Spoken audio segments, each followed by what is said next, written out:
We begin by praising Allah subhanahu wa ta'ala and bearing witness that none has the right to be worshipped or unconditionally obeyed except for Him. And we bear witness that Muhammad sallallahu alayhi wa sallam is His final messenger. We ask Allah to send His peace and blessings upon Him, the prophets and messengers that came before Him, His family and companions that served alongside Him, and those that follow in His blessed path until the day of judgment. And we ask Allah to make us amongst them. Allahumma ameen. Dear brothers and sisters, we are in a month right now that the Prophet ﷺ described in a very specific way. He said about this month of Shaban that it is a month يَغْفُلُ النَّاسُ عَنْهُ, that people become heedless in regards to. And I wanted to spend some time with just the word that the Prophet ﷺ mentioned in describing this month, because it is a word that describes a condition that is far greater than this month, but especially speaks to the moment of Shaban this year. I know that a lot of people are not feeling like Ramadan. I know that the general sentiment is not what it usually is a month before Ramadan, where we're usually talking about Ramadan prep. Most of us are prepping for the worst that seems to be coming in Rafah. I know that many people's hearts are not feeling the same way, that our attention span is not the same way. But this is a condition that the Prophet ﷺ mentioned about Sha'ban, a condition of ghafla, and it's especially true in regards to the condition of people today, this Sha'ban in particular. And I would argue that while this Sha'ban might not feel as important, and this Ramadan feels very different, this might actually be the most important Sha'ban that we have ever had. Why? Because if you identify that condition of ghafla, and you're able to fight it, then inshallah ta'ala it opens you up to greater possibilities of worship, a greater connection to Allah subhanahu wa ta'ala, and a greater connection to your ummah. But what is ghafla in the first place? What is this condition that the Prophet sallallahu alaihi wasallam is talking about? Many times we talk about sin as coming out of desire. There are sins that emanate out of shahwa. There are sins that emanate out of desire. And then there are sins that emanate out of pride. And usually when you talk about the sins that emanate out of desire, they are the sins in which we waste ourselves away in that which Allah subhanahu wa ta'ala specifically told us to keep away from. Sins out of pride tend to manifest themselves in dhulm, in actually harming others, because you tend to violate the sanctity of people that Allah subhanahu wa ta'ala has told you to not violate. But then there are sins that emanate out of ghafla. And ghafla is a spectrum of heedlessness.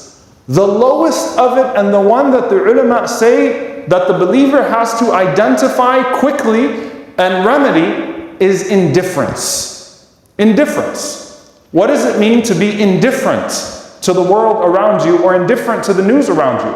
Well, first and foremost, think about the Prophet ﷺ and the society that he was sent to. How many people do you think heard the message of Islam, heard the Prophet ﷺ preaching, and said to themselves, you know what?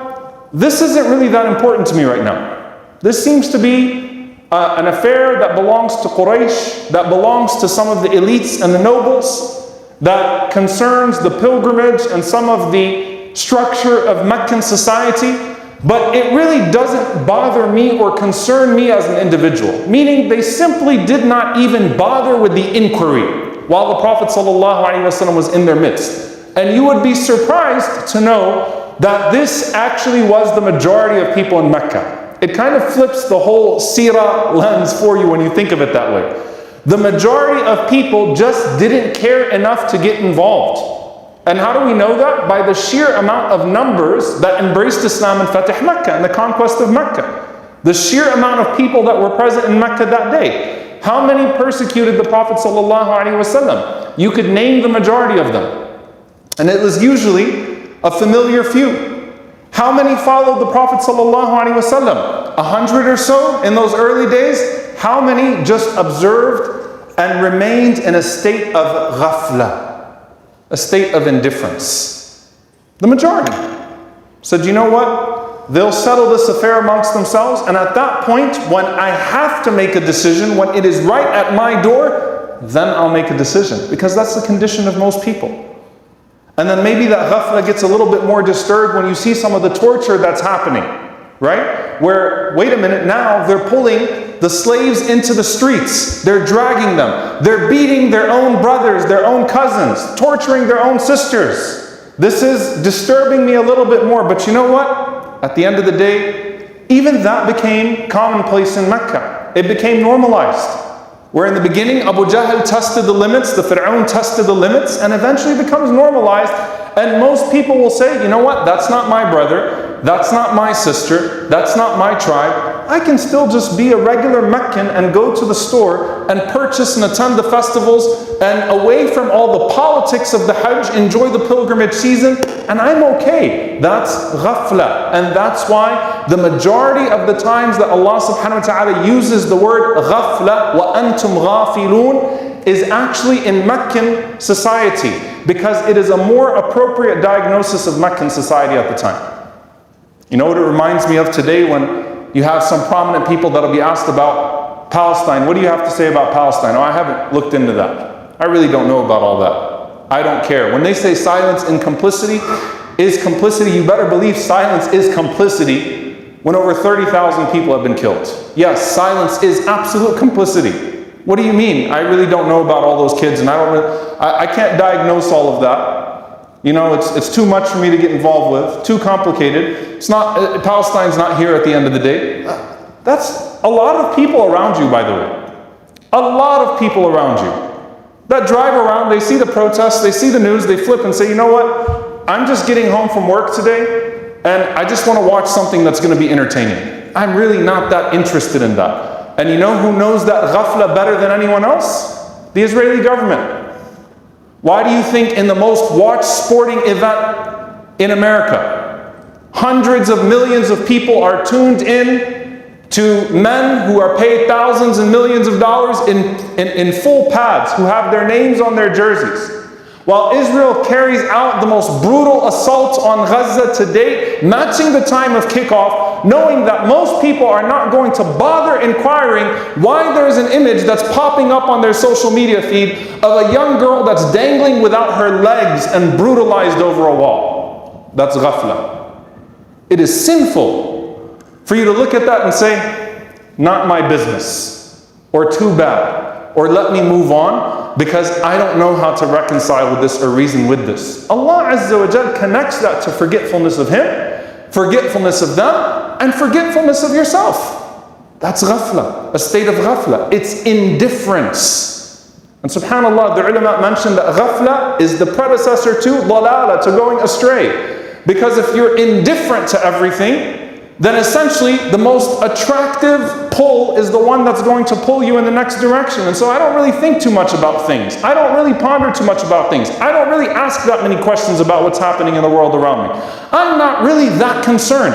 I'll get concerned when it's right on my doorstep. I'll get concerned when it is in my community. I'll get concerned when it's in my family. That's ghafla.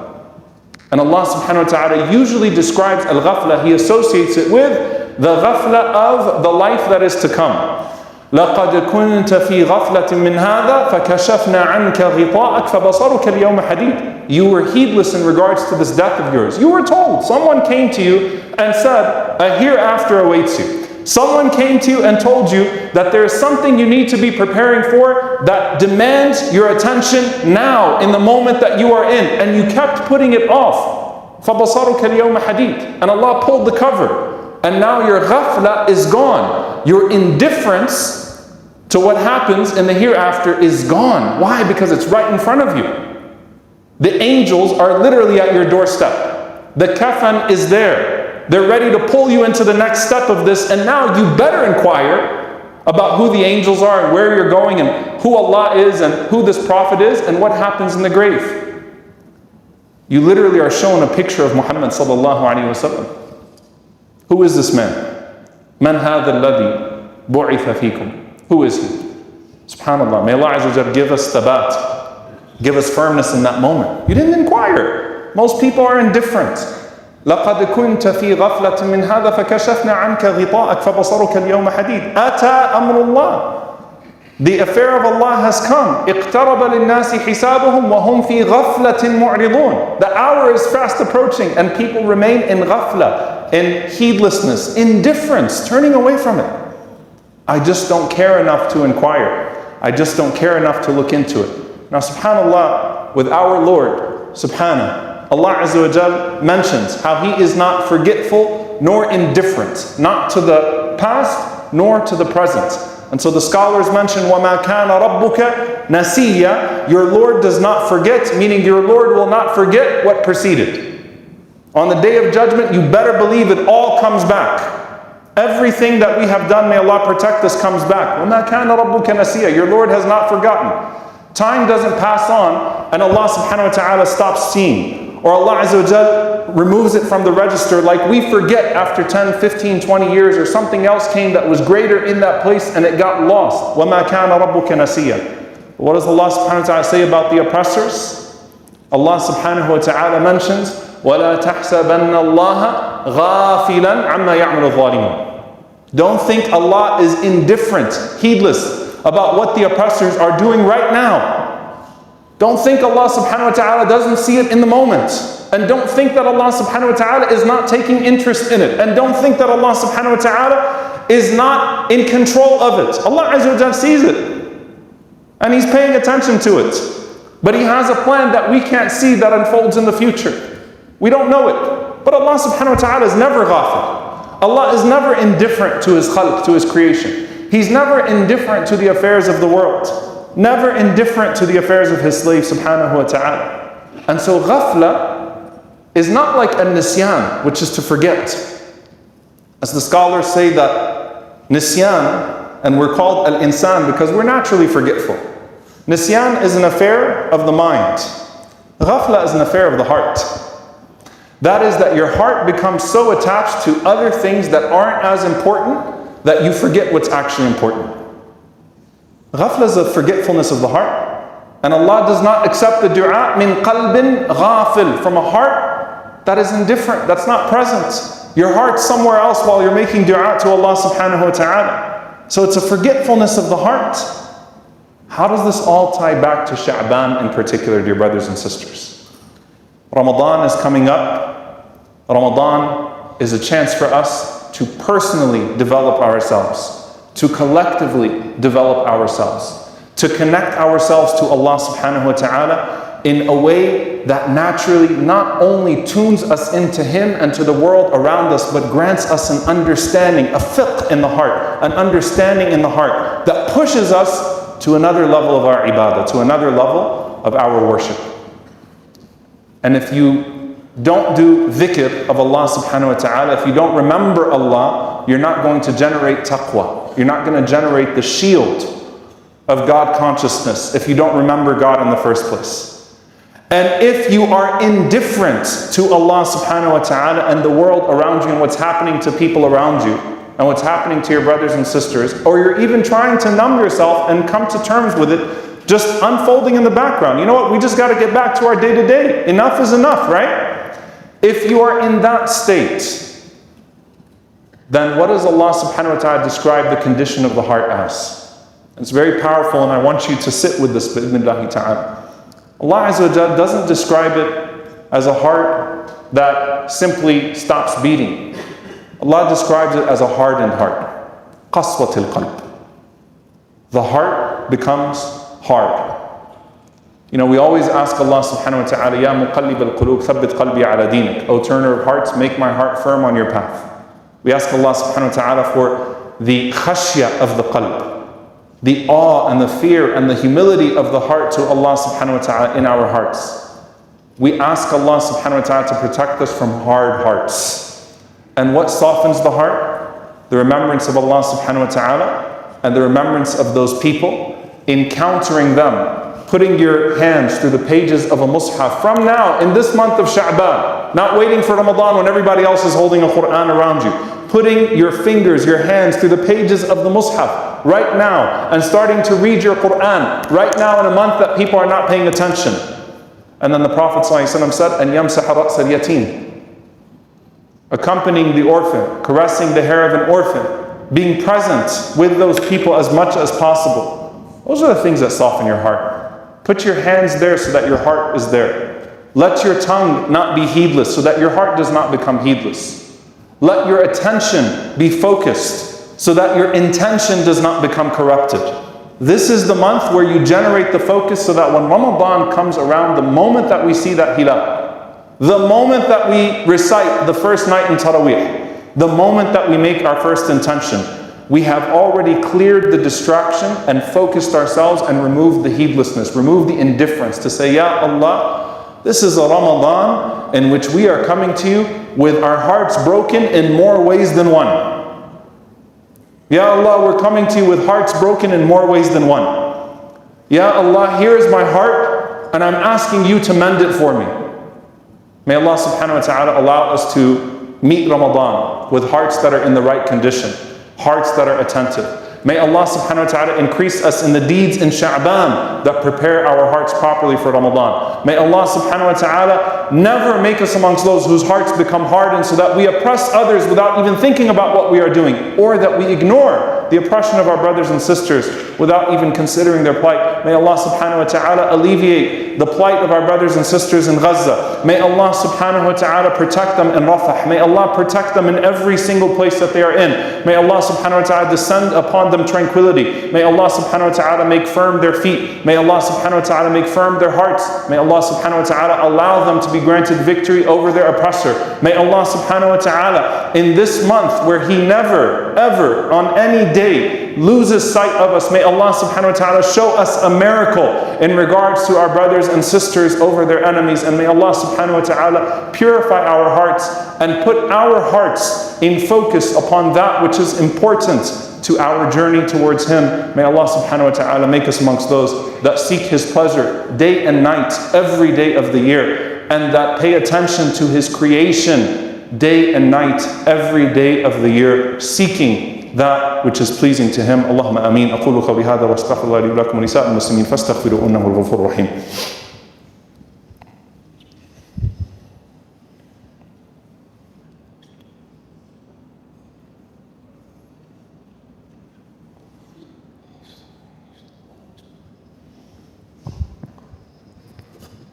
الحمد لله والصلاة والسلام على رسول الله وعلى آله وصحبه ومن والاه.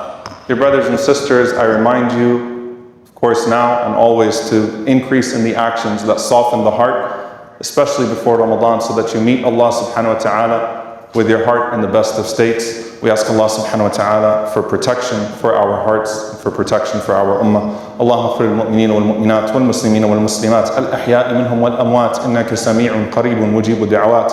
اللهم اغفر لنا وارحمنا واعف عنا ولا تعذبنا. ربنا ظلمنا أنفسنا وإن لم تغفر لنا وترحمنا لنكونن من الخاسرين. اللهم إنك عفو كريم تحب العفو فاعف عنا. اللهم إنك عفو كريم تحب العفو فاعف عنا. اللهم اغفر لوالدينا رب ارحمهما كما ربونا صغارا. ربنا هب لنا من أزواجنا وذرياتنا قرة أعين واجعلنا للمتقين إماما. اللهم أصلح أحوال إخواننا المنكوبين في كل مكان. اللهم أصلح أحوال إخواننا المنكوبين في كل مكان. اللهم انصر إخواننا المستضعفين في غزة. اللهم انصر إخواننا المستضعفين في غزة. اللهم انصر إخواننا المستضعفين في غزة. اللهم عليك بعدوك وعدوهم. اللهم عليك بعدوك وعدوهم. اللهم عليك بعدوك وعدوهم. اللهم أرنا فيهم عجائب قدرتك يا عزيز يا جبار. عباد الله، إن الله يأمر بالعدل والإحسان وإيتاء ذي القربى وينهى عن الفحشاء والمنكر والبغي يعظكم لعلكم تذكرون. فاذكروا الله يذكركم واشكروه على نعماء يزد لكم ولذكر الله أكبر والله يعلم ما تصنعون. وأقم الصلاة. Brother, just move forward. Just move forward.